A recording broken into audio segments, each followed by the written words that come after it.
सच्ची कहानी। मेरा नाम शुभम है। मैं एक लड़की से बहुत ज्यादा प्यार करता था। वो देखने में बहुत खूबसूरत थी। जिस दिन मैंने उसे पहली बार देखा था, मुझे उसे देखते ही प्यार हो गया था। उसकी आंखें बहुत खूबसूरत थी, लंबे घने बाल और रंग गोरा। उसे देखते ही मुझे ऐसा लगा जैसे ऐसी लड़की के साथ मुझे जिंदगी गुजारनी है। मैंने उस लड़की से शादी करने का फैसला कर लिया था। मैंने अपनी माँ को उस लड़की के घर रिश्ता लेकर भेजा था। लड़की के घर वाले गरीब थे। उन्होंने रिश्ता एक्सेप्ट कर लिया क्योंकि उन्हें मुझ जैसे स्मार्ट और अमीर दामाद मिलने वाला था जो उनकी बेटी का बहुत ख्याल रखता। मुझे बहुत खुशी हो रही थी कि मेरी शादी मेरी पसंद की लड़की से होने जा रही है। मेरी उससे कोई बातचीत नहीं हुई थी।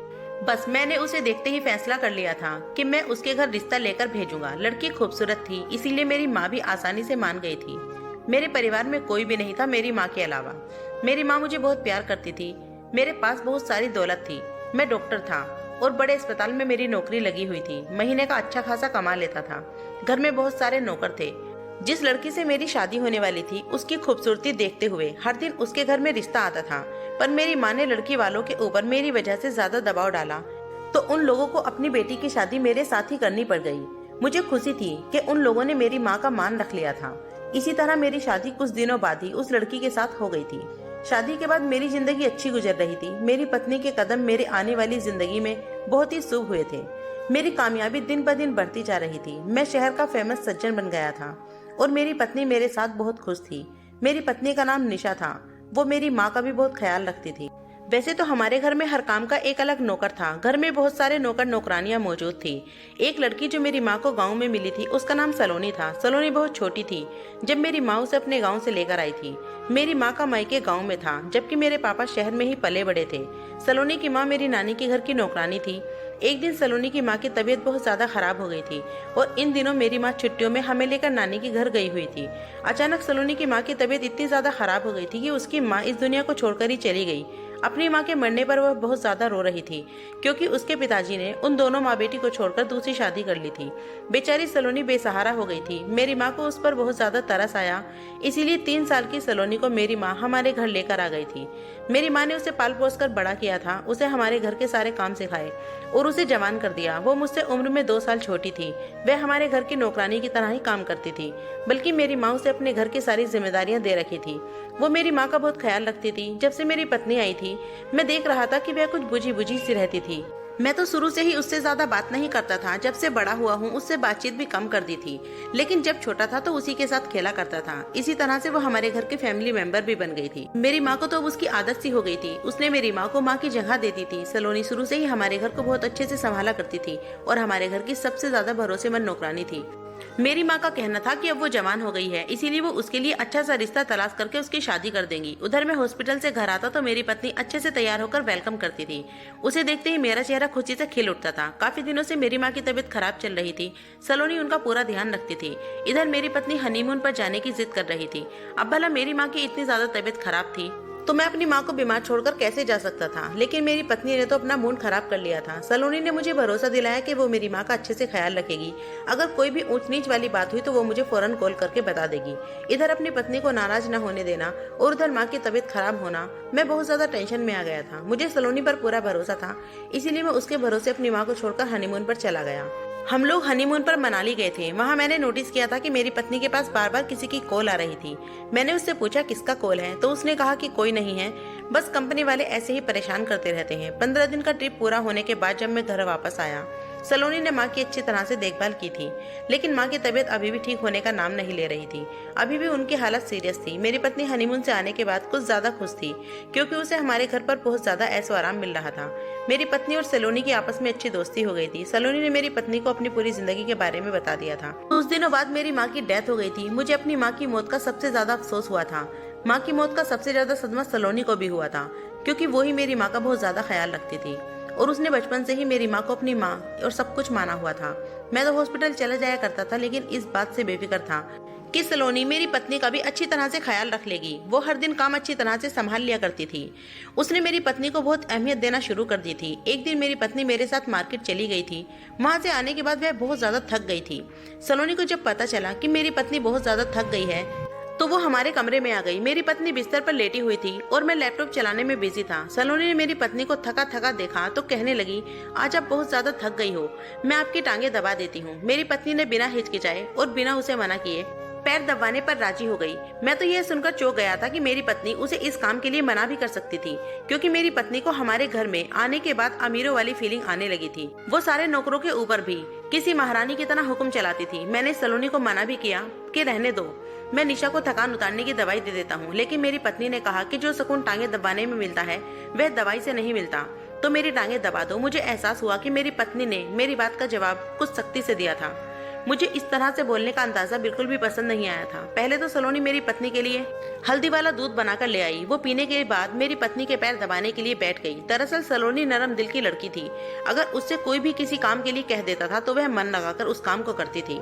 कभी किसी से काम को मना नहीं किया था। वह बहुत मेहनती थी। सलोनी निशा की लगातार पूरे 1 घंटे तक पैर दबाती रही थी। बहुत देर रात हो गई थी। मैं तो लैपटॉप बंद करके सो गया था। उधर मेरी पत्नी भी सो चुकी थी। मैंने सलोनी से कहा, सलोनी तुम भी जाओ, अपने कमरे में जाकर सो जाओ, मैं अब कमरा बंद करने वाला हूँ। निशा सो चुकी है। सलोनी कमरे से बाहर चली गई थी और इतनी ही देर में हम लोग भी सो गए थे। अगले दिन फिर ऐसा ही हुआ। जैसे ही मैं रात को अस्पताल से घर आता तो देखता कि सलोनी घर का सारा काम कर रही होती थी और मेरी पत्नी कमरे में आराम कर रही होती थी। मैंने चारों तरफ नजरें दौड़ा कर देखा तो सलोनी के अलावा मुझे कोई भी नौकर घर में दिखाई नहीं दे रहा था।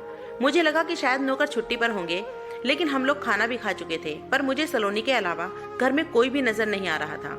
उधर मेरी पत्नी कमरे से बाहर नहीं निकल रही थी, तो बस आराम के अलावा कोई दूसरा काम ही नहीं था। जब देखो कमरे में या तो टीवी देखती रहती थी या फिर मोबाइल में बिजी रहती थी।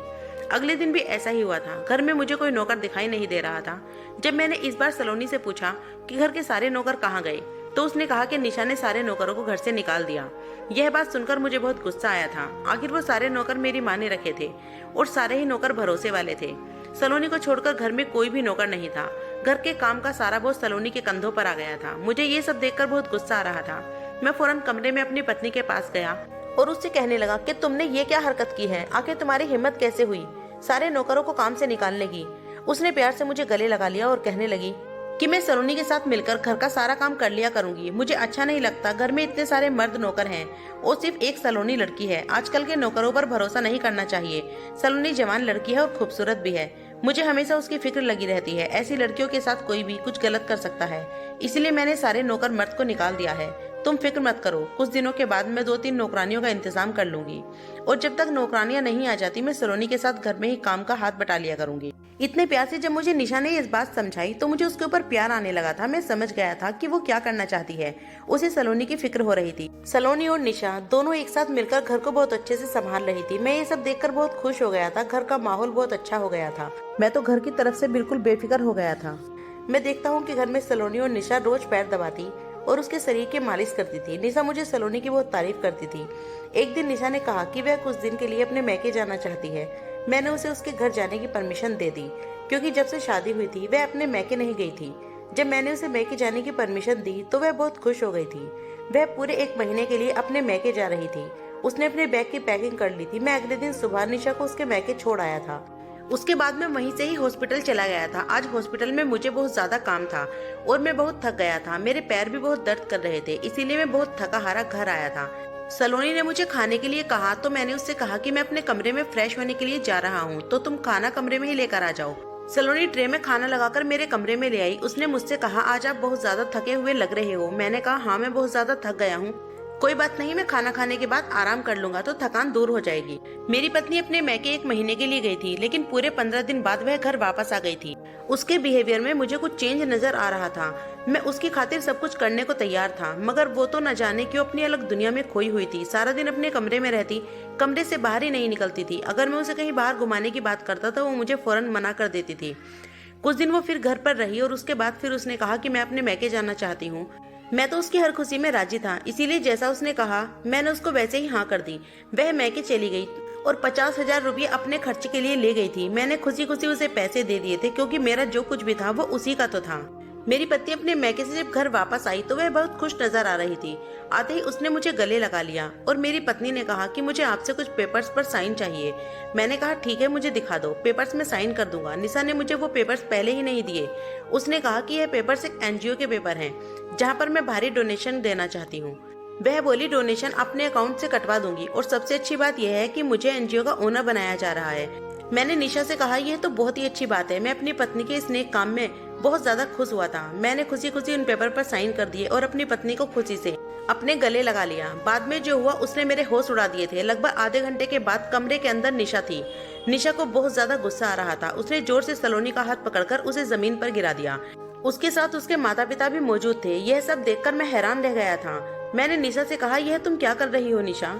उसने मुझसे कहा, मुझे पता है तुम दोनों का चक्कर चल रहा है और तुम लोग चोरी छुपे मुझे बेवकूफ बना रहे हो। मैं काफी दिनों से नोटिस कर रही हूँ कि यह सलोनी तुम्हारे साथ कुछ ज्यादा ही चिपकी रहती है। मैंने निशा से कहा, तुम पागल हो गई हो क्या? काफी दिनों से तुम मुझे बेवकूफ बना रहे हो। इन दोनों का चोरी छुपे कुछ तो चल रहा है। जब मैं मैके जाती हूँ तो इन दोनों को खुलकर एक दूसरे के साथ मोहब्बत करने का मौका मिल जाता है। यह बात सुनकर निशा के माँ पापा को भी बहुत ज्यादा गुस्सा आ गया था। निशा की माँ ने सलोनी का हाथ पकड़ा और कहने लगी, इस लड़की को घर से बाहर निकाल दो। मैंने तभी निशा की माँ से कहा कि आपकी बेटी झूठ बोल रही है। सलोनी और मेरा कुछ भी ऐसा नहीं चल रहा है। इसमें सलोनी की कोई गलती नहीं है। निशा और उसकी माँ ने मेरी एक भी नहीं सुनी, बल्कि सलोनी का हाथ पकड़कर जबरदस्ती उसे घर से निकाल दिया। निशा के पापा कहने लगे, अगर इस लड़की को घर से बाहर नहीं निकाला तो हम अपनी बेटी को अपने साथ लेकर चले जाएंगे। उसके बाद तुम्हें मेरी बेटी को डिवोर्स देनी होगी। मैं अपने घर को बर्बाद नहीं करना चाहता था। यह बात तो मुझे अच्छी तरह से पता थी कि आज यह सब ड्रामा निशा ने जानबूझकर किया है। मैं खामोश रहा। काफी देर तक मैंने उससे कोई बात भी नहीं की थी। सलोनी न जाने कहाँ चली गई थी। उस बेचारी का तो इस दुनिया में हमारे अलावा कोई भी नहीं था। मुझे हमेशा उसकी टेंशन लगी रहती थी। उस दिन मैं सिर्फ निशा को खोने के डर से खामोश रहा था, क्योंकि मैं उससे बहुत प्यार करता था। मैं नहीं चाहता था कि मेरी पत्नी मुझे छोड़कर चली जाए। इसी वजह से मैंने सलोनी को रोकने की ज्यादा कोशिश नहीं की थी। यह मेरी सबसे बड़ी गलती थी कि मैंने उस बेकसूर लड़की पर जुल्म होने दिया था।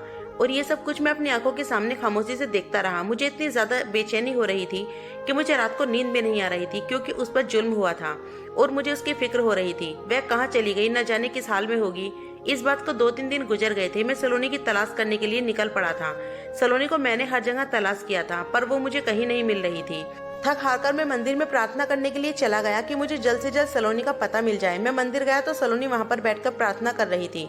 उसे देखते ही मैं बहुत ज्यादा खुश हो गया था। मैंने सलोनी से कहा, प्लीज तुम मेरे साथ घर चलो। लेकिन सलोनी की आंखों में आंसू थे। उसने मुझसे कहा, आप अपना घर बचा लो। उसके बाद जो उसने मुझे बताया, यह सुनकर तो मेरे पैरों तले से जमीन ही निकल गई थी। सलोनी ने बताया कि उसकी पत्नी एक फ्रॉड औरत है। मुझे पता है कि आपको मेरी बात पर यकीन नहीं आएगा, पर उस दिन उन्होंने जो कुछ भी किया था वो सब कुछ आपको बेवकूफ बनाने के लिए किया था। वह अपने माता पिता के सामने साबित करना चाहती थी कि हम दोनों का अफेयर चल रहा है, और वो लोग इस बात पर यकीन भी कर लेंगे, जबकि आपकी पत्नी का अफेयर किसी और के साथ चल रहा था। यह बात उसके माता पिता को पता नहीं है। वह उस लड़के से शादी करना चाहती है, और वो लड़का और आपकी पत्नी दोनों की नजर आपकी दौलत पर है। आपको याद है कुछ दिन पहले निशा ने आपसे कुछ पेपर पर साइन करवाए थे और ये कहा था कि ये पेपर किसी एनजीओ के हैं। वह पेपर किसी एनजीओ के नहीं, बल्कि आपकी प्रॉपर्टी के पेपर थे। उसने आपकी प्रॉपर्टी को अपने नाम करने की कोशिश भी की थी। मैंने सलोनी से कहा, तुम्हें ये सब कुछ कैसे पता चला? तुम इतने यकीन के साथ ये सब कैसे कह सकती हो? सलोनी ने कहा कि आपकी माँ के मरने से पहले ही मुझे ये सब पता चल गया था, क्योंकि आपके अस्पताल जाने के बाद आपकी पत्नी अपने बॉयफ्रेंड से फोन पर बातें किया करती थी। एक दिन मैंने उनकी सारी बातें सुन ली थी। मैंने आपको बताने की कोशिश भी की थी, पर मुझे लगा कि शायद आप अपनी पत्नी के प्यार में इतने अंधे हो कि कभी मेरी बात पर यकीन ही नहीं करोगे। तुम्हारी पत्नी चाहती थी कि वो अपने बॉयफ्रेंड को घर में मिलने के लिए बुला सके, पर तुम्हारी माँ और इतने सारे नौकरों की मौजूदगी में वो अपने बॉयफ्रेंड को घर पर नहीं बुला सकती थी। जैसे ही तुम्हारी माँ की डेथ हो गई, उसने कुछ दिनों के बाद ही घर के सारे नौकरों को काम से निकाल दिया, और वो मुझे किसी न किसी बहाने से काम में लगा दिया करती और खुद अपने बॉयफ्रेंड को मिलने के लिए कमरे में बुला लिया करती थी। मैं चाहती थी कि उसे रंगे हाथों पकड़वा सकती थी, पर मैंने ऐसा नहीं किया, क्योंकि तुम उससे बहुत ज्यादा प्यार करते हो। शायद तुम यह सदमा बर्दाश्त नहीं करते, इसीलिए मैंने सोचा कि जैसे चल रहा है वैसे ही चलने दो। जब तुम्हें पता चलेगा तब तुम अंधी मोहब्बत पर से अपना भरोसा उठ जाएगा। मैंने सलोनी की बात सुनने के बाद कहा, अगर मैं तुम्हारी बात पर अभी भी यकीन न करूँ तो सलोनी कहने लगी, जाओ, तुम्हारे घर पर तुम्हारी पत्नी वकील के साथ तुम्हारा इंतजार कर रही होगी, क्योंकि तुम पेपर्स पर साइन कर चुके हो। तुम्हारी सारी प्रॉपर्टी तुम्हारी पत्नी के नाम पर हो चुकी है। यह सुनकर तो मेरे होश ही उड़ गए थे। मैंने सलोनी से कहा कि मेरे साथ घर चलो। पहले वो इनकार करने लगी, पर मैंने उससे कहा, तुमने मुझे इतना सब कुछ बताया है, अगर आगे मैं किसी प्रॉब्लम में फंस गया तो मुझे उसे निकालने का सोल्यूशन भी तुम ही दोगी।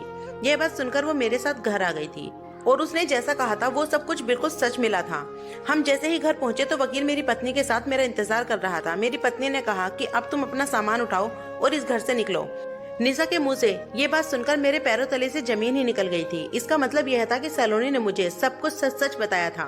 घर पर मेरी पत्नी का बॉयफ्रेंड और वकील भी मौजूद थे। मैंने कहा, तो तुमने झूठा नाटक मेरी प्रॉपर्टी लेने के लिए किया था। तुम्हें मुझसे कोई प्यार व्यार नहीं था, बल्कि तुम इतने दिनों से मुझे धोखा दे रही थी। निशा मेरी आंखों के सामने ही अपने बॉयफ्रेंड का हाथ पकड़कर खड़ी हो गई और कहने लगी, हाँ, मैं तुमसे प्यार नहीं करती, मैं इससे प्यार करती हूँ और ये सब कुछ तुम्हारी दौलत के हासिल करने के लिए ही कर रही हूँ। और इस दिन मैंने तुम्हें अपने माँ बाप की आंखों में भी गलत साबित कर दिया। अब तुम जल्दी से इस घर से निकल जाओ और मुझे डिवोर्स दे दो। निशा ने डिवोर्स के पेपर भी मेरे सामने रख दिए थे। मैंने कहा, पागल औरत, मैं तुम्हें कभी भी डिवोर्स नहीं दूंगा। मुझे पता नहीं था कि तुम इस हद तक गिर सकती हो। मुझे निशा पर बहुत ज्यादा गुस्सा आ रहा था। मैं उस पर हाथ उठाने वाला ही था कि तभी सलोनी ने मेरा हाथ पकड़ लिया और वो कहने लगी, शुभम, घर से बाहर निकलने का समय हमारा नहीं बल्कि इन लोगों का है। तुम्हारी पत्नी ने प्रॉपर्टी के पेपर पर साइन जरूर करवाए थे, मगर वो फर्जी पेपर हैं। यह बात सुनकर निशा के होश उड़ गए थे। सलोनी ने कहा, हाँ, मैं बिल्कुल सही कह रही हूँ। मुझे तुम्हारी प्लानिंग के बारे में पहले ही पता चल गया था, क्योंकि जब जब तुम अपने बॉयफ्रेंड से बात करती थी मैं तुम्हारी बातों पर ध्यान दिया करती थी। इसीलिए मैंने प्रॉपर्टी के फर्जी पेपर पहले ही तैयार करवा लिए थे। मुझे पता था जिस दिन तुम शुभम के साइन करवाने वाली थी उसी दिन मैंने ओरिजिनल पेपर फेक पेपर में चेंज कर दिए थे और तुमने शुभम के सिर्फ एक पेपर पर साइन लिए थे। ये सब कह सलोनी खामोश हो गई थी। मैंने बड़ी हैरानी से सलोनी की तरफ देखा कि सच में उसने आज मेरी प्रॉपर्टी को बचा लिया था। अब मैं कोई रिस्क नहीं ले सकता था। मैंने उन लोगों को पुलिस के हवाले कर दिया, क्योंकि वो लोग मुझे बेवकूफ़ बना रहे थे। वो लोग मुझे बेवकूफ़ बनाकर यहाँ से भागते, इसीलिए मैंने निशा को डिवोर्स दे दी। डिवोर्स पेपर पर साइन करने के बाद पुलिस निशा को लेकर अपने साथ चली गई थी। 420 के केस में निशा को और उसके बॉयफ्रेंड को अरेस्ट कर लिया था। वो जो वकील हमारे घर आया था उसने उन लोगों का केस लेने के लिए साफ इनकार कर दिया था, क्योंकि वह इस मैटर में फंसना नहीं चाहता था। मैंने निशा की तरफ से सलोनी से माफी मांगी और उसे थैंक्स भी कहा। उसने मेरी सच में बहुत हेल्प की थी। सलोनी कहने लगी, मैं बचपन से ही तुमसे बहुत प्यार करती हूँ, पर कभी तुमसे इस बारे में कहने की हिम्मत ही नहीं हुई कि कहीं तुम मुझे रिजेक्ट न कर दो, क्योंकि हूँ तो मैं तुम्हारे घर की नौकरानी ही। भला तुम मुझ जैसी लड़की से शादी कैसे कर सकते थे? मैं जानती थी कि तुम अपनी पत्नी से बहुत मोहब्बत करते हो, इसीलिए मैंने तुम्हें शादी से पहले भी यह बात नहीं बताई थी, क्योंकि इंसान को शादी उसी से करनी चाहिए जिससे वो पसंद करता है। यह बात कहकर सलोनी खामोश हो गई थी। मैंने उससे कहा, पर कभी कभी अपनी पसंद भी खोट निकल जाती है। देखो, निशा ने मेरे साथ क्या किया। अगर तुम शादी से पहले मुझे ये बता देती कि तुम मुझसे प्यार करती हो तो शायद मेरे दिल में तुमसे शादी करने का ख्याल आ जाता। आज मेरे साथ ये सब कुछ नहीं होता, लेकिन तुम अब मुझसे शादी कर सकती हो। जो हुआ उसे भूल जाओ। यह बात सुनने के बाद सलोनी बहुत खुश हो गई थी। मैंने सलोनी से शादी कर ली और हम दोनों बहुत खुशी खुशी अपनी जिंदगी गुजार रहे हैं। निशा के माँ बाप ने उसकी जमानत करवा दी थी। निशा जेल से छूटने के बाद घर आई, मुझसे माफी मांगी, पर मैं तो उसे डिवोर्स दे चुका था और सलोनी से मैंने शादी कर ली थी। अब मैं दोबारा इस फ्रॉड औरत पर भरोसा नहीं कर सकता था। निशा अपने किए पर बहुत ज्यादा पछताती है, क्योंकि उसके बॉयफ्रेंड ने उससे सिर्फ इसीलिए प्यार किया था क्योंकि उसे निशा के थ्रू मेरी प्रॉपर्टी मिल सकती थी। जमानत होने के बाद तो उसने निशा को रिजेक्ट कर दिया था और निशा दर दर की ठोकरें खा रही है और मैं अपनी पत्नी के साथ अपनी जिंदगी खुशी खुशी गुजार रहा हूँ। दोस्तों, उम्मीद करती हूँ आपको ये कहानी पसंद आई होगी। कहानी पसंद आई तो वीडियो को लाइक, शेयर, कमेंट और चैनल को सब्सक्राइब करना। वीडियो पूरा देखने के लिए बहुत बहुत शुक्रिया।